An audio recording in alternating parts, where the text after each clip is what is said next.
Good morning students. आज हम start करेंगे चैप्टर 10 साउंड।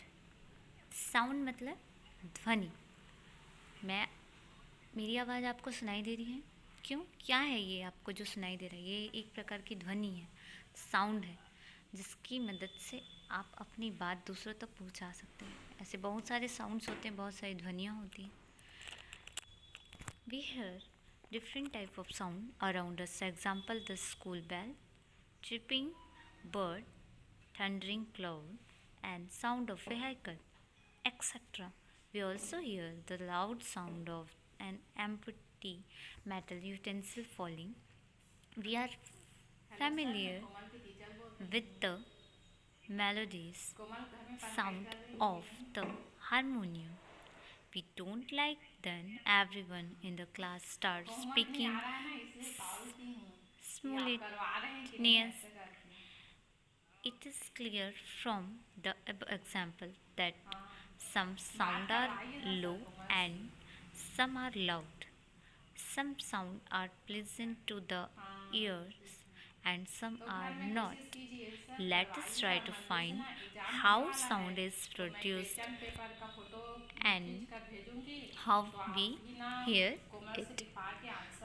हम क्या करते हैं, अपने आसपास देखते हैं कि डिफरेंट टाइप्स के क्या होते हैं, साउंड्स होते हैं। जैसे स्कूल में जाते हैं, बेल बजती है। तो स्कूल्स बेल। बर्ड्स होते हैं, वो चिपिंग करते हैं, आवाज़ करते हैं, चहचहाते हैं। बादल जब गरजते हैं, मोटर गाड़ियों की जो साउंड होती है, आवाज़ होती है, व्हीकल साउंड होती हैं वो। घर में कोई खाली बर्तन गिर जाता है तो उसकी आवाज़ जब हम सुनते हैं कैसी एकदम तेज़ आती है। हारमोनियम जब बजता है तो उसकी ध्वनि कितनी अच्छी लगती है, उसका साउंड कितना अच्छा लगता है, बहुत स्वीट लगता है। क्लास में जब आप जाते होंगे तो बहुत क्या होता है, शोर होता होगा, बहुत हल्ला करते हैं। कुछ जो साउंड है वो बहुत धीमी होती है और कुछ जो साउंड होते हैं बहुत तेज़ होती है। कुछ साउंड सुनने में बहुत अच्छा लगता है और कुछ साउंड ऐसे लगते हैं कि कानों को बिल्कुल भी अच्छा नहीं लगता, अप्रिय लगता है। ठीक, तो हमने साउंड तो देख लिया, कौन कौन से साउंड होते हैं। मेरी आवाज़ आपको सुनाई दे रही है, ठीक है ना? तो ये एक प्रकार का साउंड भी है। Activity first, material school bell and hammer. तो हम एक एक्टिविटी कर लेते हैं। पिक्चर में आप देखेंगे एक हैमर लेते हैं, स्कूल का जो बेल होता है। अब क्या करेंगे, स्कूल की घंटी को हथौड़े से ज़ोर से बजाते हैं। देखिए, बजाते तो आपको क्या लगता है, घंटे की आवाज़ सुनाई देती है, ध्वनि सुनाई देती है, साउंड सुनाई देता है ना? और आप इसे जब छूते हैं, घंटी को बजाने के बाद घंटी को जब आप छूते हैं तो उसमें क्या होने लग जाता है, कंपन होने लग जाता है। ठीक है, इसमें क्या होने लग जाता है, कंपन मतलब वाइब्रेशन। जैसे मोबाइल आप वाइब्रेट रखते हैं तो कैसे कंपन करता है, वाइब्रेट करता है, तो वैसे ही घंटी भी क्या हो जाती है, कंपन करने लग जाती है, वाइब्रेट करने लग जाती है। ठीक, then activity 2, tuning fork rubber pad. अब स्वरित त्रिभुज आप नहीं पढ़े होंगे, ट्यूनिंग फोर्क तो नहीं है। आप अपने घर के फॉक, जो आप चाउमीन या मैगी खाते हैं ना, उससे भी आप ये सब कर सकते हैं। ठीक, तो आप लेते हैं क्या, ट्यूनिंग फोक, या फिर आप घर में खाने वाला फोक भी लेते हैं। अब क्या करते हैं, रबर का जो पैड है उसमें ज़ोर से मारते हैं। अब आप उसे कान के पास लाकर इसकी साउंड सुनते हैं तो उसमें क्या होने लग जाता है, वाइब्रेशन के कारण उसमें आवाज़ आने लग जाती है। चम्मच को भी आप देखेंगे कि उससे भी वाइब्रेशन के कारण आवाज़ आने लग जाती है। और जब आप इसे छूते हैं, टच करते हैं, उसके पार्ट को टच करते हैं तो ये बंद हो जाती है। जब आप बात करते हैं तो आप अपने गले में हाथ रख के देखेंगे कि यहाँ भी आपको वाइब्रेशन जैसा कुछ महसूस होता है। गले में हाथ रखिए और बोलिए और टच कीजिए, आपको ऐसा लगेगा कि यहाँ भी वाइब्रेशन हो रहा है। तो इन सभी से आपको ये समझ में आ जाता है कि जो साउंड होती है वो वाइब्रेशन के कारण ही होता है।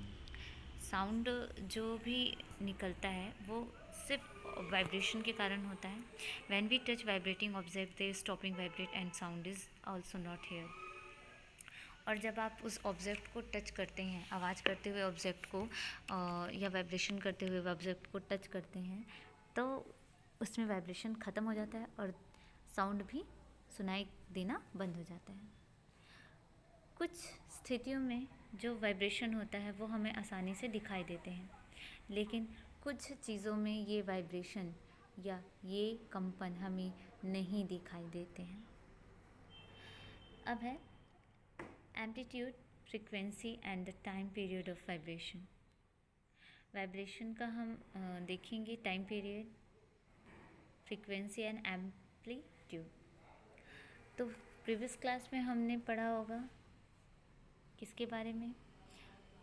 ऑसिलेटरी मोशन मीन्स दोलन गति। हम जानते हैं कि कोई भी चीज़ होती है वो क्या होती है?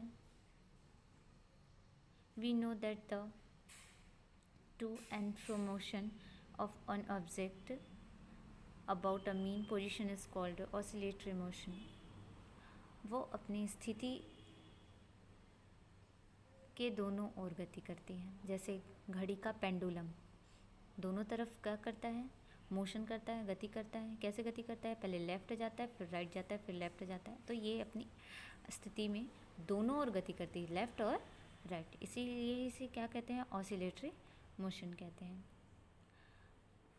आप एक एक्टिविटी के अकॉर्डिंग भी देख सकते हैं। स्केल ले, साइकिल का स्पोक।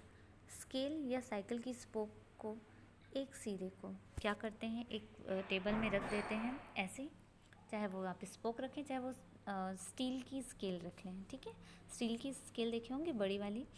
अब उसे आप एक हाथ से दबा के दूसरे हाथ से पकड़ के ऐसे खींच देते हैं, ऐसे करके मतलब ज़ोर से नीचे की तरफ दबाते हैं। जैसे आप दबाएंगे और उसको छोड़ेंगे तो वो क्या करने लग जाता है? वाइब्रेट करने लग जाता है और ये ऑसिलेटरी मोशन करने लग जाता है, दोलन गति करने लग जाता है। ठीक, तो इसके हम क्या देख लेते हैं? एम्पलीट्यूड देखते हैं। व्हेन स्केल और spoke goes to the position B from its mean position A and return back to mean position A by position C, then we call it one vibration or one oscillation। जब scale या spoke अपने speed से A से लेकर कहाँ तक जाएगा? B तक, और वापस वो C तक जाएगा, और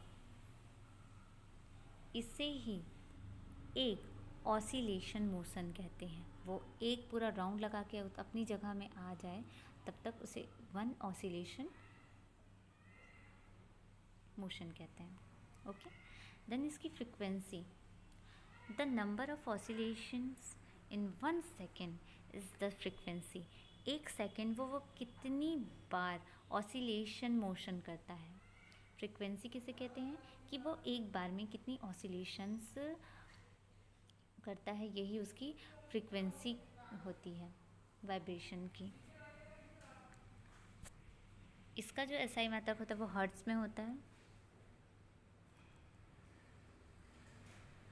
और इसके लिए जो साइंटिस्ट हेनरिच रुडोल्फ हर्ट्ज़ के सम्मान में इसका नाम हर्ट्ज़ रखा गया था। ठीक है, आवृत्ति मतलब जो हर्ट्ज़ होता है, the unit hertz has been named after scientist Heinrich Rudolf. तो उनका नाम पे इसका नाम भी हर्ट्ज़ रखा गया था। Frequency is measured in oscillation पर सेकेंड और इन हर्ट्ज़। जो फ्रीक्वेंसी होती है, जो आवृत्ति होती है, वो एक सेकेंड जो वाइब्रेशन, एक सेकेंड में जो वाइब्रेशन होता है उसे ही हर्ट्ज़ में नापा जाता है या मापा जाता है। अब नेक्स्ट पॉइंट देखते हैं, टाइम पीरियड, आवर्तकाल। The time taken by a vibrating object to complete one oscillation is called the time period. It is measured in second. अब आप देखेंगे कि जो भी वाइब्रेट करता हुआ ऑब्जेक्ट है, चीज़ें हैं, उसे वाइब्रेट करने में जितना भी समय लगता है उसे ही क्या कहते हैं? टाइम पीरियड कहते हैं। The relation between frequency and time period is following. जैसे फ्रिक्वेंसी मतलब आवृत्ति और 1/, टाइम पीरियड, तो उस आवृत्ति को उस पूरे वाइब्रेशन को होने में कितना समय लगता है इसके बराबर होती है। 10.3 साउंड एंड मीडियम। साउंड मतलब ध्वनि, मीडियम मतलब माध्यम। जब भी आप देखे होंगे कि कोई भी ऑब्जेक्ट होता है उसमें से कुछ भी आवाज़ जैसे आती है, ध्वनि आती है, तो वो वाइब्रेट करनी शुरू हो जाती है, वाइब्रेशन चालू हो जाता है।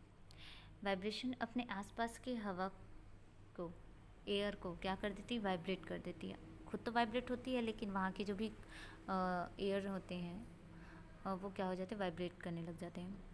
हवा से होते हुए, एयर से होते हुए वो वाइब्रेटिंग करते हुए हमारे कान तक पहुँचते हैं, तभी तो हमें सुनाई देते हैं, क्योंकि वो हवा में क्या होते हैं, फ्लो करते हैं। तब यह हमारे कान के कहाँ पड़ते हैं, कान के पर्दे पर पड़ते हैं, ईयर ड्रम पे पड़ते हैं और हमें वो आवाज़ सुनाई देती है।